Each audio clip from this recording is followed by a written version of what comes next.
The rest of them.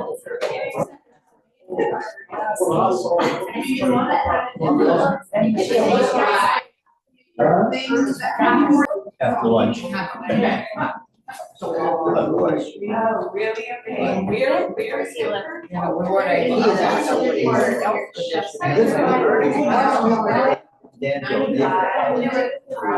University or whatever. He's had it all day on TV. He's back. Could have given everybody attention for a few minutes. First of all, I want to thank everyone that decided to stay and listen. I hope we don't bore you too much, but we're going to try to give you a little history. We're going back when this church actually started in 1820, and we're going to bring you up to today. My wife's going to give you some history before I came here. We're going back to the old broken back churches. If you ever heard of this, that's where the church came from. And she's going to bring you up, and then I'm going to pick it up in the 40s when I started coming here, and kind of fill you in how different things changed over a period of years since 1820 until right now, and has changed from before this to right now. When I came, and what we got here now, how far we've come. Hope you enjoy it. I got some flowers up there, some pictures up there of the history.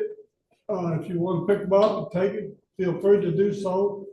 But I hope you get a little bit of Salem Church, what it's all about, where it's come from, and basically, if you're looking at me, you kind of get a feeling this is what Salem Church has produced. Good or bad, this is what you got. But I've enjoyed all the years I've been here, and I've enjoyed seeing all the changes it's made. And I have to be honest, when I first started coming here, I didn't know anybody 65 older. I thought they was old people. And now I've got way past that, and nobody's old no more. So anyway, thank you for coming and listening. I hope you learned something. If you have any questions during our speech, just say something. Just raise your hand. We want everybody to get something rid of it or learn something anyway. So at this time, I'm going to turn it over to my wife, Emily.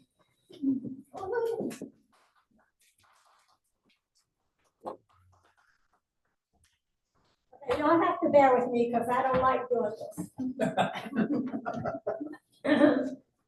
Salem Church was founded in the 1920s, and part of its present structure was erected in 1830. Salem is the second oldest active church in Fluvanna County.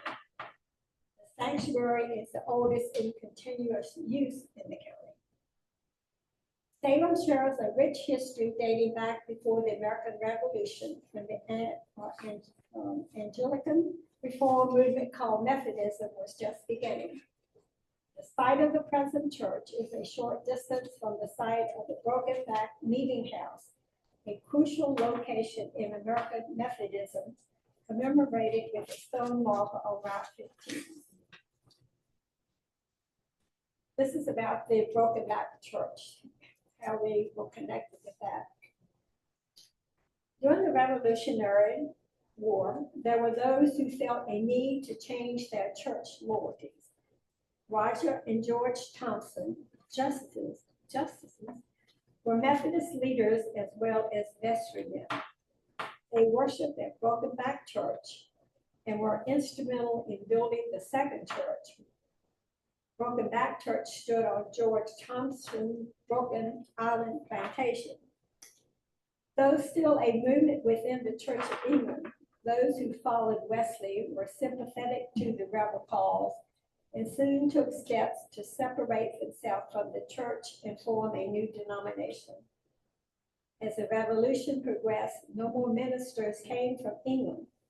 Many returned there, and the Anglican leader of the Methodism, an Englishman named Ashby, went into hiding in New Jersey because there were so few established church ministers and because the Methodist circuit body ministers were not allowed to give the sacraments, the Methodists decided to take drastic action. At the famous Broken Back Methodist regular conference held at Roger Thompson's home in Fluvanna in 1779, the Methodist ministers formed a vestry and ordained themselves so they could minister the sacraments. This action led to the formation of the Methodists as a separate denomination.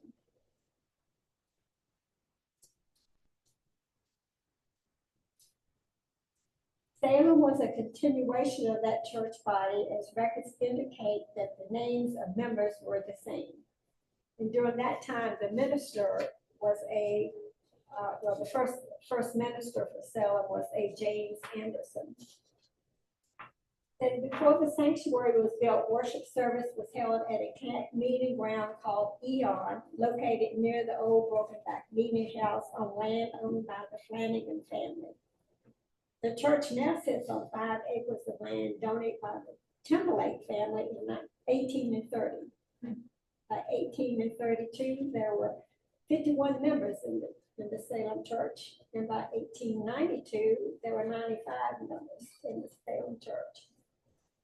The sanctuary is typical of 19th century construction, weatherboarded and rectangular with 2 doors in the gable front, one in the front, one for the men and one for the women.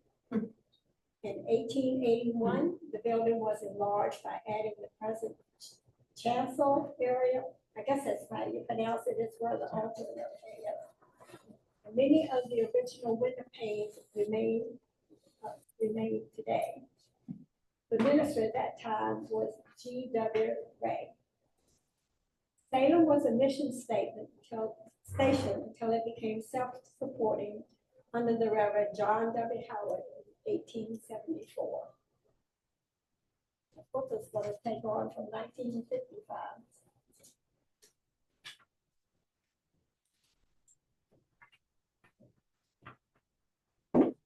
Well, I started in 1955, what started.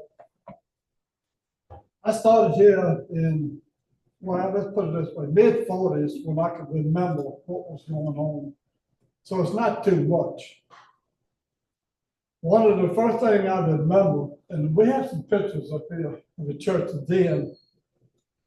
Back then, my first remember of this church that I can remember what it was a dirt road up through here. While the parking lot is on the other side was a railroad track. The train used to come down through here on Sunday morning. By the time preaching started, he'd blow his whistle. Every Sunday we had worship. The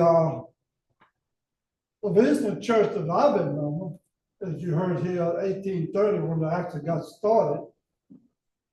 We got pictures up there, and when I first remember, there were just 4 walls here, over here, still there now. There was a chimney on top of the church. There was 2 great big flat rocks at each door. You had to step up on the rock, then open the door and walk in. And 2 boxes, 1 box went on each side, and that was the church. Inside, no pulpit. Well, it was a pulpit then, but they just haven't been long put it in. But I'm gonna give you an idea of what it looked like when you went inside the church of the old part. When you opened the door and you looked in, there was 6 schoolhouse lights, little globe were this big, hanging in the ceiling, 6 of them. There were 2 wooden columns down the center. They're still standing there. All the pews were solid black. This is one of the original pews up there, right here. It's not black, but it's original pew. I got it years ago, stripped it down, tore a piece and put it back to natural finish. So that's I probably sat on this pew when I was a little kid. I don't know, probably not. But anyway, all the pews were solid black. when you came in the church, you looked down each aisle to the pulpit. Everything had a rail, altar rail around the pulpit. As you looked at it, it was from door to door. Back then, wasn't no door there. There was a window there. Each door that you see in the sanctuary was a window. The altar went from window around to the other window. Solid black altar, picket rail. Everything in the church was black. The pews were black. Pretty dull looking, to be honest with you. That's what you saw when you walked in the 40s. Yes. Did it have the potbelly stove then? Yes, we did have a potbelly stove sit right in the center, not too far from the first post up somewhere. It sat there, and we'll go from that later on. But that was on the heat they had here. And somebody used to come in, I think my uncle used to come over here and cut it up early in the morning so it'd be halfway warm time everybody got here during the day. But there's Sunday school rooms in each corner. Yes. Did you have outhouses? No bathroom whatsoever. They hadn't come into the picture in the 40s. And in the 50s. They came in the 50s later on. We're gonna get into that later on. Okay, thank you. But anyway, it's just a square building here. Pretty ugly inside, to be honest with you. But like I said, it has Sunday school rooms in each corner. Preaching, at that time when I came, I think when they started this charge, there was 7 churches on this charge. And it broke it down, I forgot what year it was. We broke it down to 4. So Palmyra, Salem, Zion, and Bird Chapel. It was 4 that went together. And the other 3 went, and let's see if I got the names of the other. North Fluvanna, let's see, Cunningham, Wesley, Chapel, Seas Chapel, and New Bethel was the southern charge, and we was considered the north charge. We had preaching every other Sunday. Every 5th Sunday, we had no preaching. Because we had one minister serving 4 churches, so he did 2 every Sunday. So every other Sunday, we didn't have preaching. We had Sunday school, but we didn't have preaching. So we only had 2 sermons during the month. And that went on for quite a few years. We'll get down when we went from 4 to 2 to 1, like we're on today. But that was what I first saw when I came here. There used to be a couple of trees right here. What this building is, they're gone.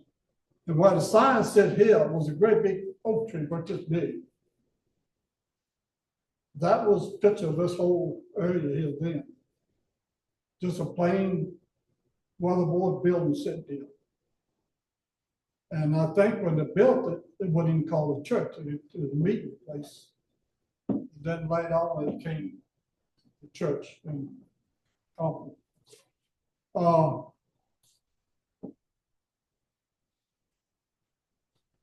Yeah, the 7 churches, okay. We're gonna get down to the actually when we started changing the church completely. Well, somewhere in the mid-50s up to 60. I don't know exactly the exact date we started. We added on Sunday school room on the back of the church. I'll tell you when. Somewhere from 59 to 61. Yeah, I know that. Yeah. But we started back earlier than that when we actually started building the foundation on it. But we finished then. Anyway, the 2 windows, the doors you see there now was put in then. in the sanctuary hall. Took the windows in, put two doors there. There was a hallway, a room, put a set of staircase right behind the pulpit in the hall there. While this pew was sitting, it goes right downstairs. I have some pictures over here. Showed the staircase that went this way, about 6 inches wide, straight down. So you couldn't just walk down, you had to hold on to the rail to walk down. It was so narrow, it really was. But they were done. The kitchen was put in. The Sunday school rooms upstairs, we had 1, 2, 3, 4 room Sunday school rooms upstairs, 2 bathrooms upstairs. If you go in the old part, you go to this little hallway right in the middle of the old part, goes to the back to the nursery. There's 2 doors to the left. That used to be the bathroom when they put them in. That was a whole different area for this church because we never had bathrooms and had anything. So I mean, we stepped up there. We went from all stove to all furnace and put it in the basement. Then we went to air conditioning, which was big time. Then we had the whole old church insulated. The weather board had it all insulated back about the same time. Then. So now we're functioning pretty good. We still got the black altar rails and everything up there. They still there. But we got new Sunday school rooms, bathrooms, new kitchen downstairs. Later on, we got a few more people in the church. And we took the kitchen and divided it in half, made a wall, and put wheels on the bottom of it so we could blow the wall around what we wanted. We chopped it up and made a Sunday school room like that, just to get by then.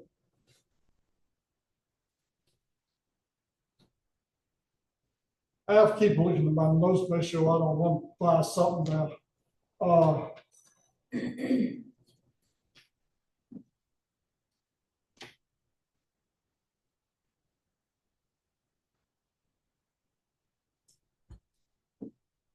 In 1968, we left Methodist Church and became the United Methodist Church. That's when the Brethren Church joined the Methodist Church. And so we became United Methodist Church then, instead of just plain Methodist, Salem Methodist Church. There's a lot of history here. I have some up there. I hope you get it and take it home with you and go back over it. I'm just jotting around over a bunch of it, trying to hit the high spot and not bore you too much. 1977, we had a Reverend Bernie Burr. And Bernie stayed here longer than any minister at that time. Do you remember how long? Huh? Do you remember how many years? 9 years. There you go. Yeah. Thanks.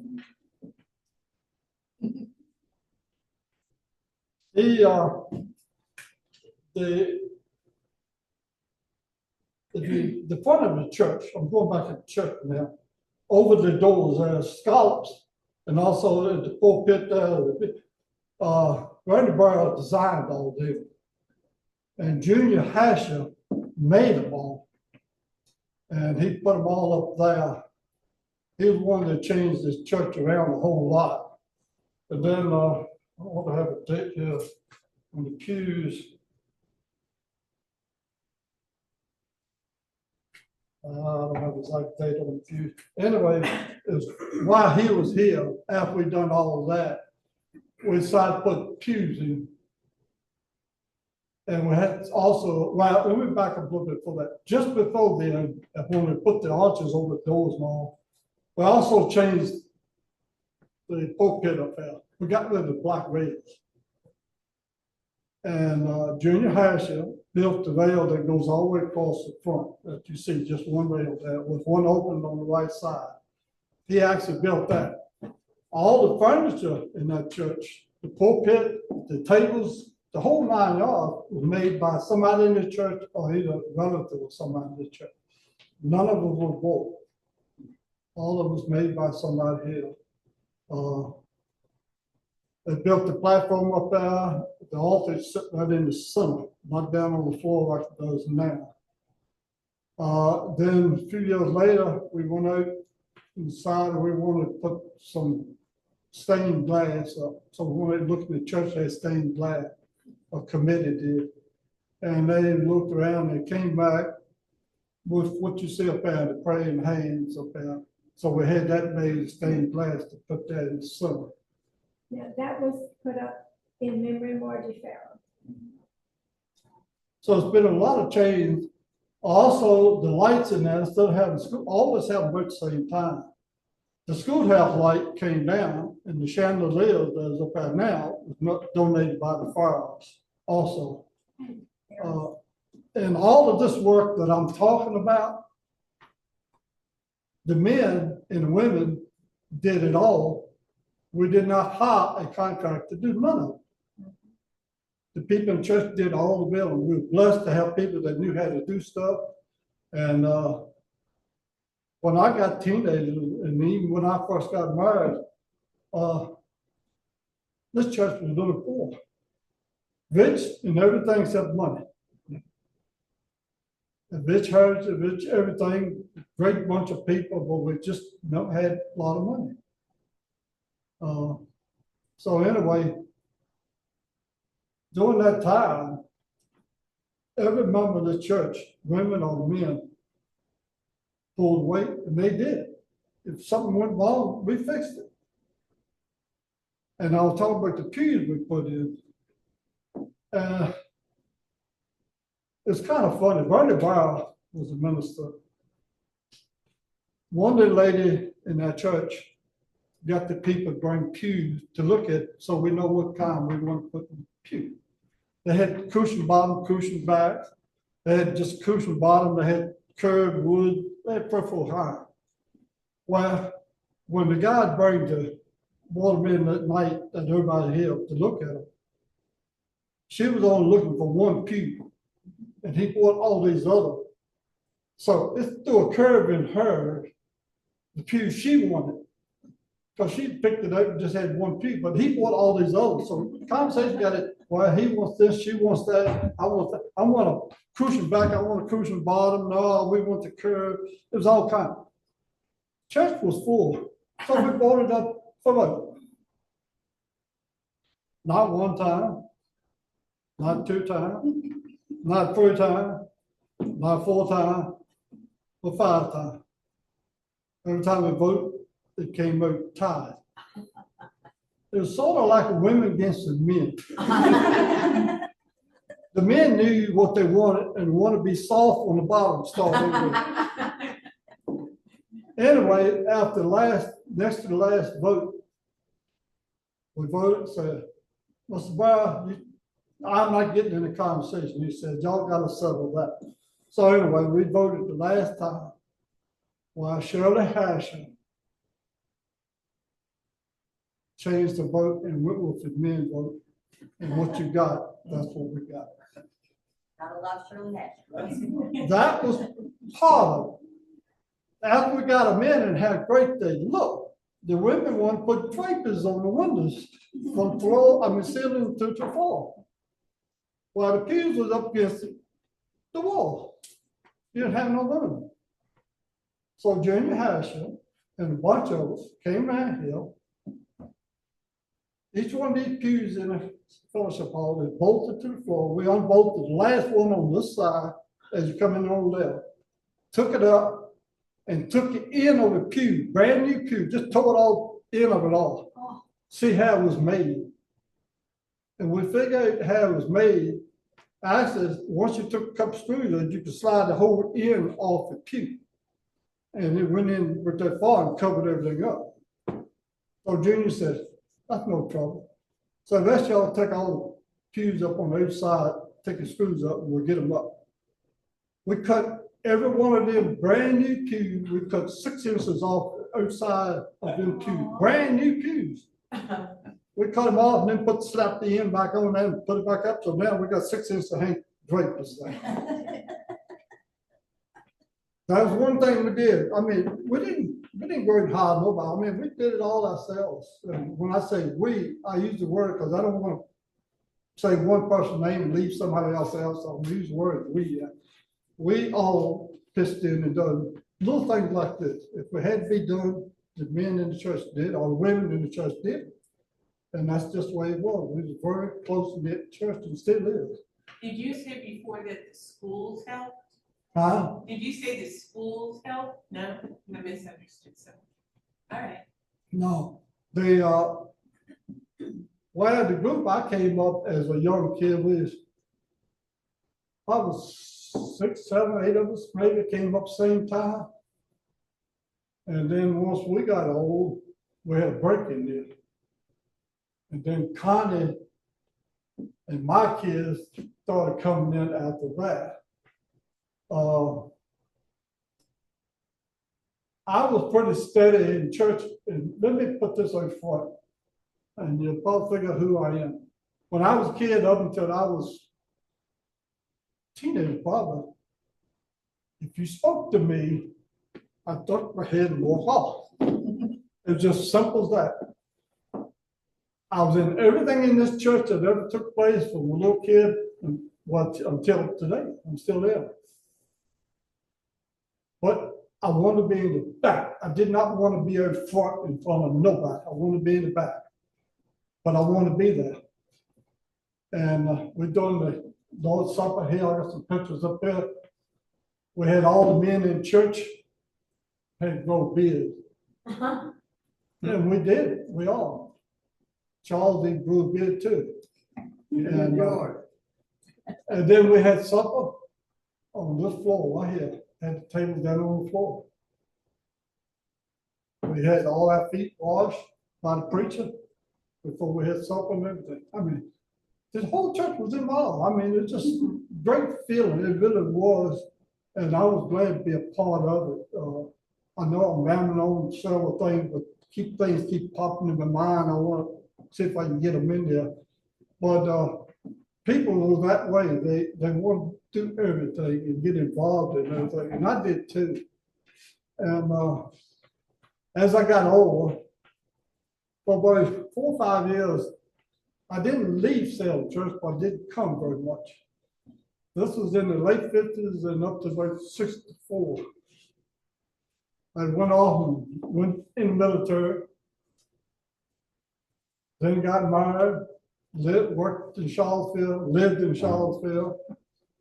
And then April 1964, I got a job with the electric company co-op over here. And first part of 65, I built my house and I moved back to Fluvanna County. That's where I am right now.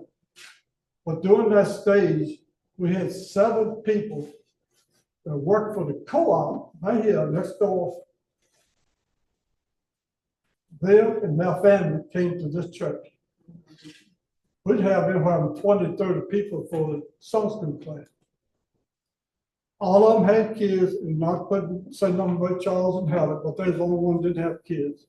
But all the others had a handful of kids. So when my Connie was one of them, when they came up, we had a load of kids in this church. I mean, a load of kids. And they did everything like most churches do, I guess, the kids involved. It's sad to say, I hate to say this, Steve is one of these young kids too. I don't want to leave him out. Yeah. This is a good moment. I just want to interrupt because Stevie was supposed to bring a show and tell thing today, and he forgot. Oh. We were part of the Whirly Birds, and we had hats that were, and we got a little tag on our hats every time we learned Bible verse. Is that what it was? Yeah. Do you remember the Whirly Birds? I do that. I remember the cap. Do you all remember any of the Bible verses? I remember my aunt was an investigator of that Twillerberg cap, Noah Payne. Oh, okay. Yes, Yeah, and, Stevie I still remember has that myself. Still got it at home. Yeah, that would be awesome. Bring it next time. Well, the many kids we had here, it was full of them. It was anywhere from 2 to 6 to a family. I mean, over 7 people work for the co-op. We had them all here for Sunday school and worship and everything. And I wish we had more than these 2 here. My son not here, and a lot of others not here, but At least we got two of them still in this church, and I'm thankful for that. But it seems like over so many years, you get a group of teenagers or young kids, and then when they get old, they leave, some of them stay, and then you get that gap. You don't have many kids. Then all of a sudden, you get a bunch of adults and they start having kids, and you get another big bunch. I guess all church runs the same way, I'm sure there. But the biggest thing, I'm gonna get back again, is the people in this church, how they work together. I mean, whatever came up, we did it and enjoyed it. And I tell everybody this, when I came back here and started living in the beginning of 1965, I got involved in everything in the church. And I stayed involved until 2005, 6. I think I was a trustee chair then. I think my wife was treasurer. We had a lot of people coming in. We decided, well, we're gonna step back and let the younger people get involved in the church more. So we kind of stepped back out the range of being in front of the church. But, and I tell everybody this, it's not a place in this church that I haven't been. When we formed to build all of this, I had a list on, we got a list on over there, names and all, when the vote grounds and everything. Everybody pitched in there to help. While we contract this part, but the new old part, the Sunday school plan, we said there's so much money for the church people to remodel all the old Sunday school part. Even though this was being contracted out. So we did that. So while the choir sits right now, who got the choir here?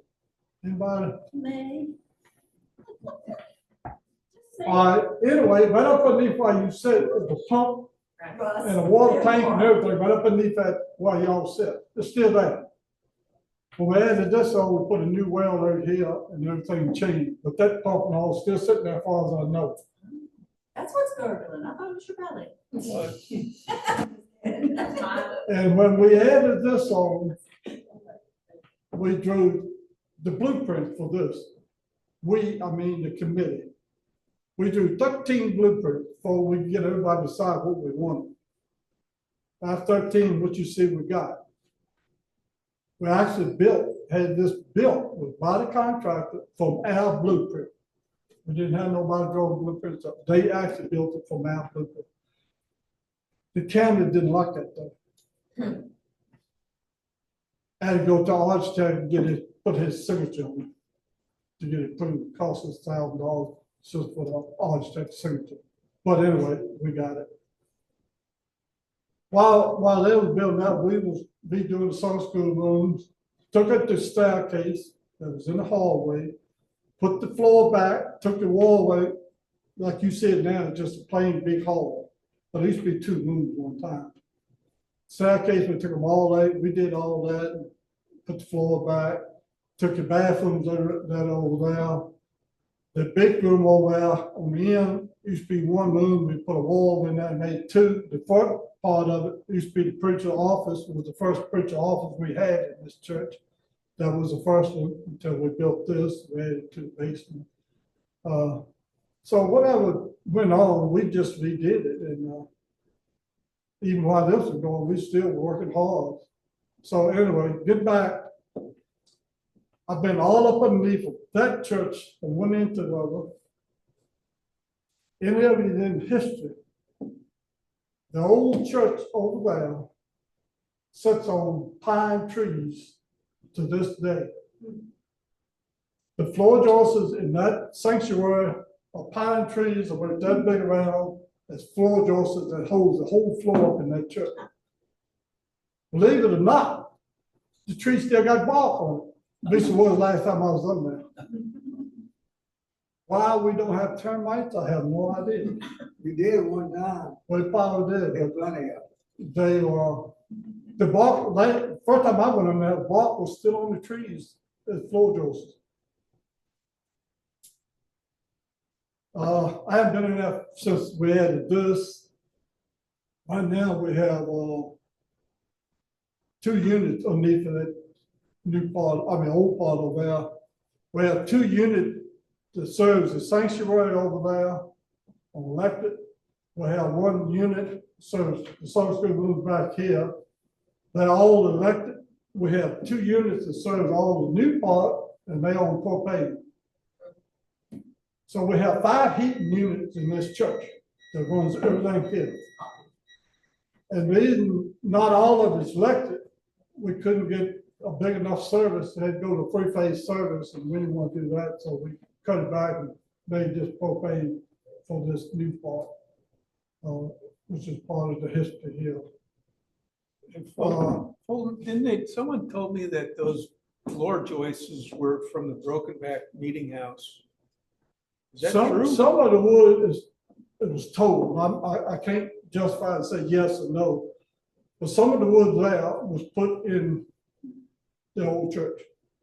Because that part was built 1820. It was redone 1830. It was considered a meeting place in 1820. It wasn't considered a church until 1830, but and the broken back, also tree fell on the vision board, that broke the vision board, the reason it got it broken back name. And part of my understanding, some of the wood in that is on part of that church, the motherboard anyway. So what year was this church built? This was, Yeah. it started in 1820, but didn't really get going until 1830. Oh, I thought that was Broken Back, so Broken Back's older than Broken that. back is right down the road with it. Okay, wow, okay, thanks. They, so it's a lot of history here, right here. Actually, when they built in 1920 to what I'm getting rid of, they only built 4 walls. It was a building then, it wasn't considered a church. Right. And then, when Broken Back, when they started, they added on to that. The pulpit, everything, added to that church, and some of the wood came out of that church into this 1930, when they got started. 1830.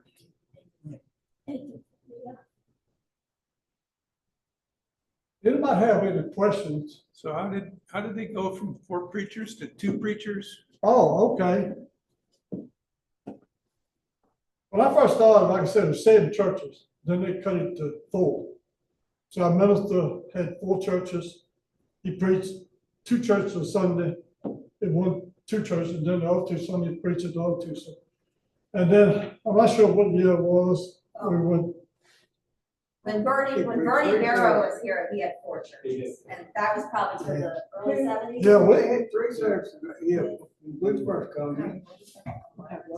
We had 3 services. Bird Chapel. They already had church through Sunday, Yeah, but each time he had 3 services, 3 sermons. we couldn't find out when, it went from 4 churches to 2 churches, when it was just. I mean, from 2 churches to 4 churches.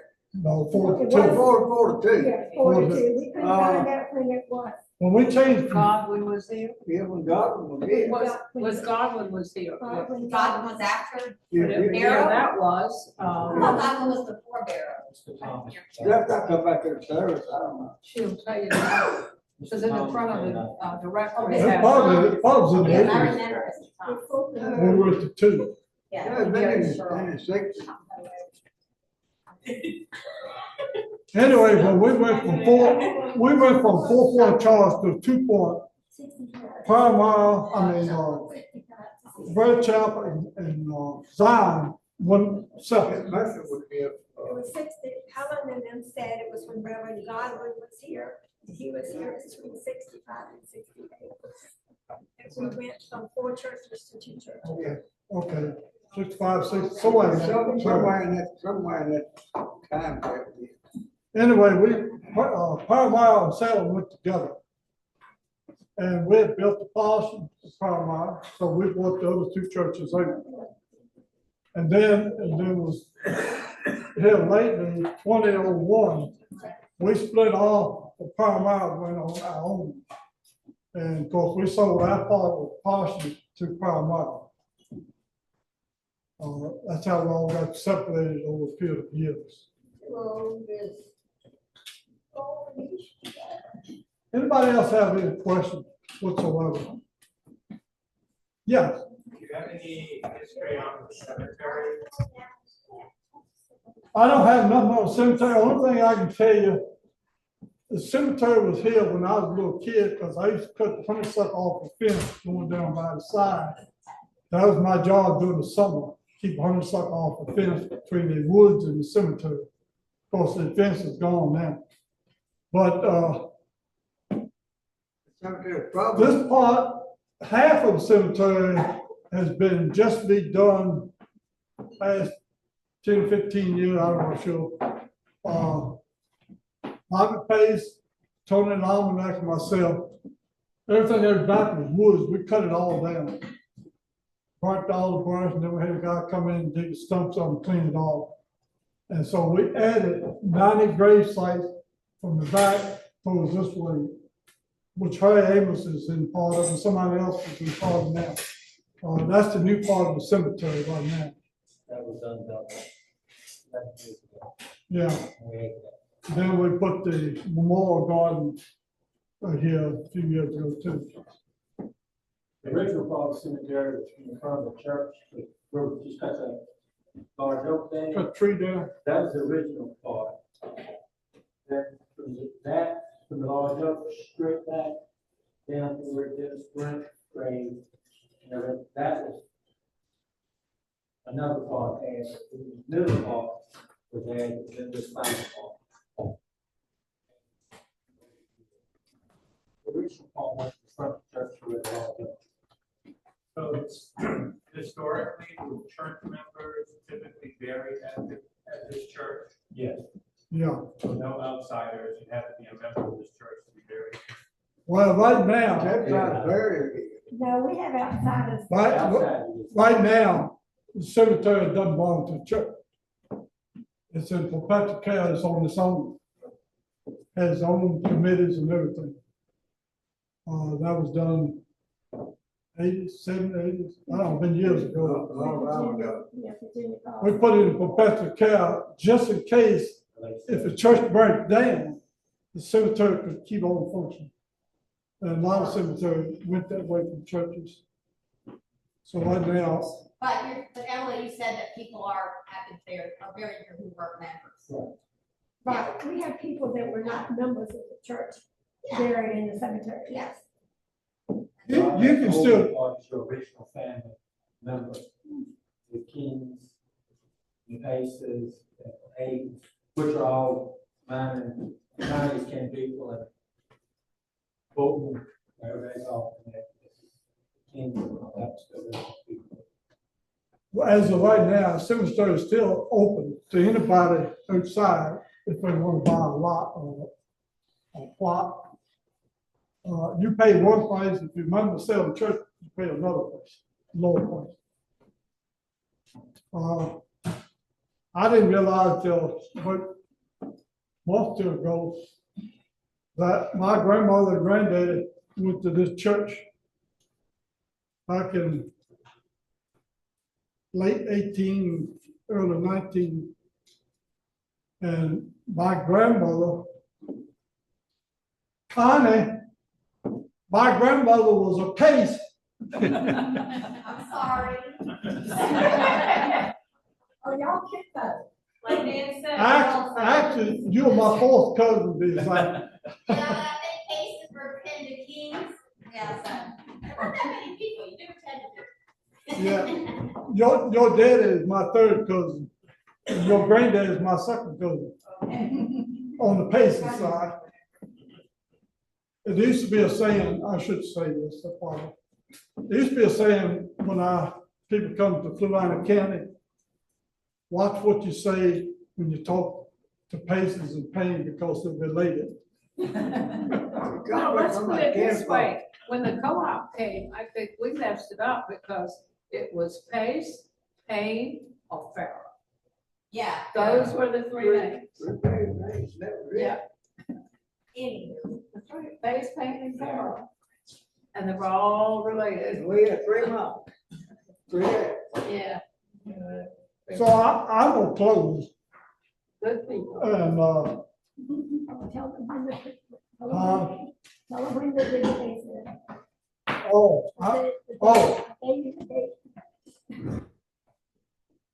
years ago, I've been to my house second. It was somewhere on the piece. I know, but I forgot to look. Oh, God. We need to type it up for you. 2016. We redid the basement and turned it, when we built the church, it was too much digging out to not put a basement, so we had a basement, then when we built it. But 16, we decided to put Sunday school room down there. So we actually hired, first time we've hired anybody to do that, other than build this one. So we had that done in 2016, which you see the basement now. And the elevator went in the same time. And when we built this, before we finished the Sunday school room, we talked about putting the elevator in.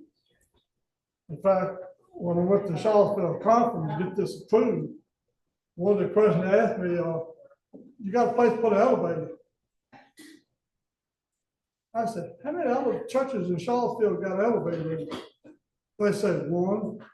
I said, well, right now, we don't need one, but if we have to put an elevator in, I said, we got closets like here, storage closets that we left to store stuff in. I said, it's big enough to put an elevator in if we want to put an elevator in. So when 2016 came with remodeled, we had to put an elevator in because the walkway around this way doesn't meet code. To meet code, we'd have to go over a mile of road to get it straight. So that's the reason we had to put the elevator in, so people could go up and down. We put the sidewalk in anyway, even though it's not the code, and it doesn't have to be as long as we got the elevator in to get to the basement. Anything else? I want to thank all of you for staying. I know you probably had something more important to do today, but I'm glad you stayed. I hope you learned a little bit. We got some pictures and stuff up there. If you want to look at them, feel free to do so. And Where's the picture of the church that was on the 2016 conference stage? Picture of the 2016 Yeah. church. Yeah. That I ran off for you. Oh, you're talking about the big picture. Yeah. Wait a minute.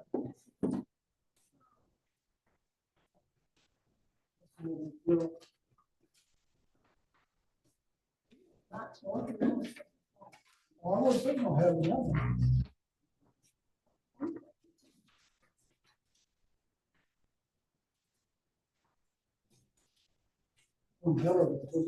No, I can't see it. It's color. It's color. I don't have a couple pictures. Well, we got all kinds of pictures up there, different. I have the one of Fulton's drawings. Do you need- Yeah, And most of them you see up here, like on sketch, yeah, I have that one. don't pay too much attention, because I drew them all, but they were sketches, that's all they were, but they're all sketches on different years of churches and all. I just want to say, on the 2016 conference that we had here, there was a picture of Salem Church in color. It was this picture. We had a really great youth group in Salem. We raised money. The church gave us no money. We raised money. We put in all the sidewalks down here, all the way to the old basement. The youth did that. They raised money. They had it installed. All the shrubbery that was along that side of the building, the youth purchased and planted. That's how active our youth group was at that time in Salem. I'd like to see it that way again. I'd like to see it that way again So too, we gotta get out, dude. Get them here. because I mean, it was a really active youth group. I mean, Well- and we took trips, we took them to Yeah. Virginia Beach, we went camping down at Chesapeake Bay. We did. Camp Hazel River, do you remember Camp Hazel River? Oh, my son. I went there when I Where was is a Steve? teenager. He's in the corner. Stevie's in the corner. Stevie went to camp. We took my son, Stevie Elliott, and Judy Lord to Camp Hazel River. Joyce and Fulton and I don't know whether Elaine was, yeah, I guess Elaine was with us. And we left them there. They begged us not to leave them at Camp Hazel River. So we said, we're gonna leave you, and if you don't like it, call us and we'll come and get you. Well, we never heard a word from them, so we went back on Saturday, I think the Saturday to come up. And they had a wonderful time. And they gave all the credit to a minister who was Jim Perry. Jim Perry? I think it's right. Yeah, because I know his story, yeah. To Jim Perry. He took them all under his wing. And that's why they decided they liked Camp Hazel. Yeah, Mom and Dad took me there and I really liked it a lot. And Becky was talking about it too. One of the ministers was That she from went. the church at Fall. I remember him being there. What was the Rochester? The Methodist church. Oh, okay. But I mean, they begged us, don't leave us here, please don't leave us here. So there was cabins with no air conditioning. No, And Maybe your, one little dim light. and your button where you had to sleep were out in these wooden, in a Just building wooden- with wooden wooden bunks. boxes. yeah, they were just all bunk. I Oh, just yeah, sat it in the was. pond to go to the church. They must have had frogs this big. All night long. I remember the first night. Yeah. And, Whatever, they had a craft area or something, just this big dome thing. Well, yeah, because you had the big, dinner hall. Yeah. It was wide open, like this Yeah. with a screen. Yeah. Then they had the kitchen. And, I remember Little the snack Shire place. House was like up in Yeah. the woods, but it was, amazing to remember. There was a black snake in it. They said never do it with black snake. And you could be in the shower and look up and see this black snake. Oh, no. I always remember We that didn't see snake. that. Yeah. But, it was, yeah, we didn't want to stay, but then after it was all over. Yeah. And, I'll just say one thing, we went, and probably 10, 15 years later, was in a business in Charlottesville. Me and Scott were together. And they happened to be this, a boy and a girl there. And they kind of looked at us, kept looking like, we know who you are or something. And for some reason, we got to talking. And that was a boy and his sister. They were at church camp Oh, wow. that summer with us and had been 10, 15 years. And for some reason, Wow. we connected and said something and it was wrong. Yeah, So it was fun times. one of the little Good stories like times. Rebecca, you never know. And all of a sudden, there's these people 10, 15 years later, we run into the conversation. Yeah. I Hey, yeah, could Mom, use and- them to go up there too. Camp Hazel River. I love. You're thinking We're. river, you're thinking It's not James anymore. River. Yeah, It's it's a stream. a stream, but Yeah, it might be wider than that, but I'm looking for a river, Well- and it's a little stream. yeah, but it's Thank not you, there guys. anymore. For all the work you did in preparing on that. Yes, thank you. I'm so thankful that I was able to get married here in 1962. And that was part of my life also. Also, my son got married here. And I've been very blessed. And this church knows that. And I thank you. I'm going to ask Rebecca if she will close us in prayer. Let's pray. Lord God, you have been good to Salem. You have brought us through so many things, so many struggles. You have built us up. And through it all, you have told us that if we trust in you, you will be with us. Lord, we trust that you will go with us for the next few hundred years, that the memories and the stories of your people will continue to trickle out to the world as they tell the story of how good you are to your people. Go with us and guide us here today, that we may come back next week to hear more about you and your love. In Christ's name we pray. Amen. Amen. Amen.